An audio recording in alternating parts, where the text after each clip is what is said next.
Hello, I want to make a casual video today here with my great big Golden Girls mug full of tea because I've just finished reading the first book from the Women's Prize for Fiction long list since the public announcement. And really, this is a video just expressing how much I loved reading this novel, Nesting by Roisin O'Donnell, which is not only heartbreaking, but also incredibly powerful and clever in how it's composed to draw the reader into the experiences and feelings of its central character. She is called Chiara, and this takes place, very importantly, this takes place in 2018 in Ireland. This isn't 30 or 50 years ago. This is very recent times, and at the very beginning of the story, she makes a somewhat spontaneous, although it's been building up and she's been planning this for a really long time, but decision to leave her abusive husband with her two young children. And not only that, but she is pregnant. And how it follows her experiences and shows that this really difficult thing she does at the very beginning, that is just the beginning of her journey and the challenges that she faces with this coercive and controlling and manipulative husband who is trying to get her back, and the very serious psychological and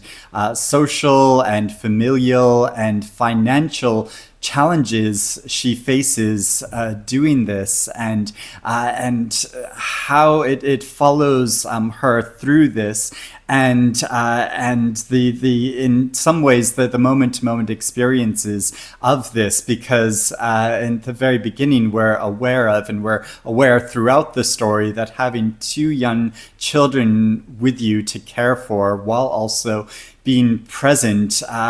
presents so many challenges, that there is the constant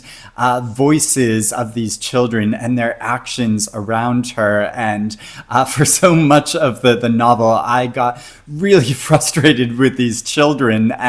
but of course they are just little children, and so they are just acting as little children do, and so I really felt her frustration and difficulty with this, but also her incredible dedication and love for these children, her devotion for them and to them throughout her experiences, trying to get away from him and trying to establish her own independent life, that she tries to find work again, and also find an inner sense of integrity and respect for herself, which her husband has steadily ground out of her over their years of marriage and their family life, and overcoming this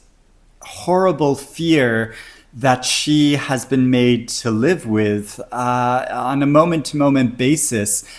throughout her marriage and her experiences with this awful controlling man, and the really complex ways and techniques that he uses to manipulate and control her, that on the outside might not seem like he's being manipulative in this way, but we see through her experiences and the intimidation she feels with him over this period of time, and through our memories of him, that he is, his actions are really all about control rather than love and caring for her, and how he can kind of pull the wool over the eyes of his family and people around them in the larger society and in the courts, because of course it comes to the courts and the legal difficulties of trying to separate, and especially the difficulties in a case like this where on the surface there aren't any physical or sexual abusive behavior, although there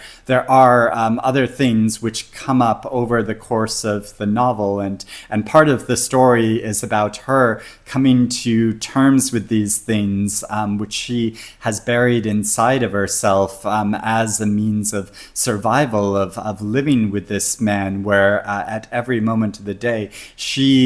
her actions are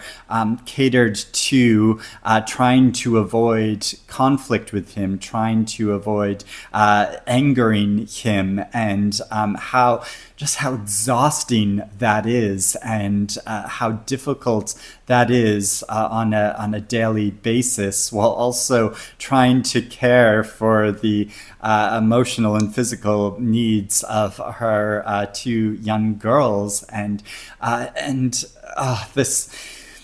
this is all shown in a way which just made me feel her experiences so much. And also,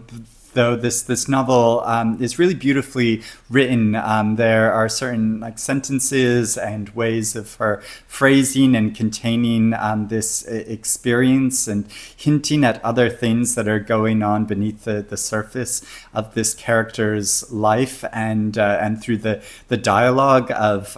the careful words that are chosen by the husband, but also people around her in trying to support her, but then at the same time really worrying that she might go back to him, because we learned that this isn't the first time that she is left her husband, and this is a very common experience with a lot of women and people in abusive relationships, that even if they are able to get out of them, leave them, that there are very strong temptations to go back to that relationship for a number of different reasons, for the immediate financial and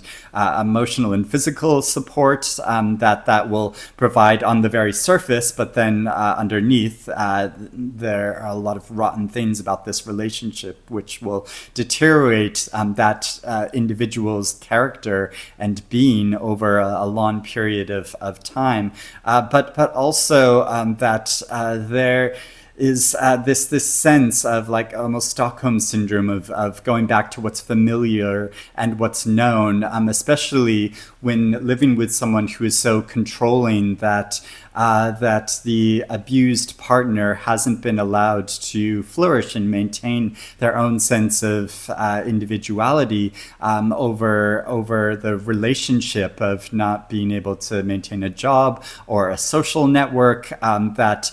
really they become completely reliant on this abusive partner, and how that is shown throughout this story, I think it's just so well composed, and it's so powerful, and so yeah, I really felt for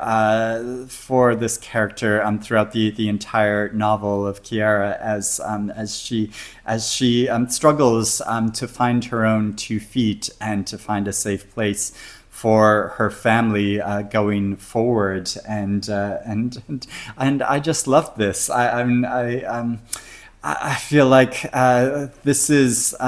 something which is going to continue to go on, even though there has been progress made with laws and understanding in social circles that abuse occurs, and how we should respond to it, but how how difficult it is in relationships like this, especially when there are children involved, and it is just, it's so difficult to deal with, but it is also really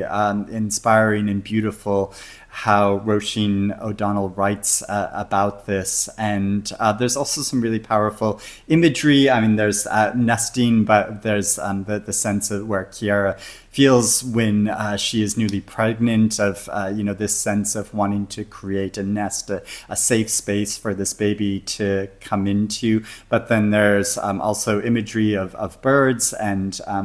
how that plays into the story itself and the plot line, but also has symbolic value as well. I thought that was really powerful as well. And just what a strong voice and a compelling story, and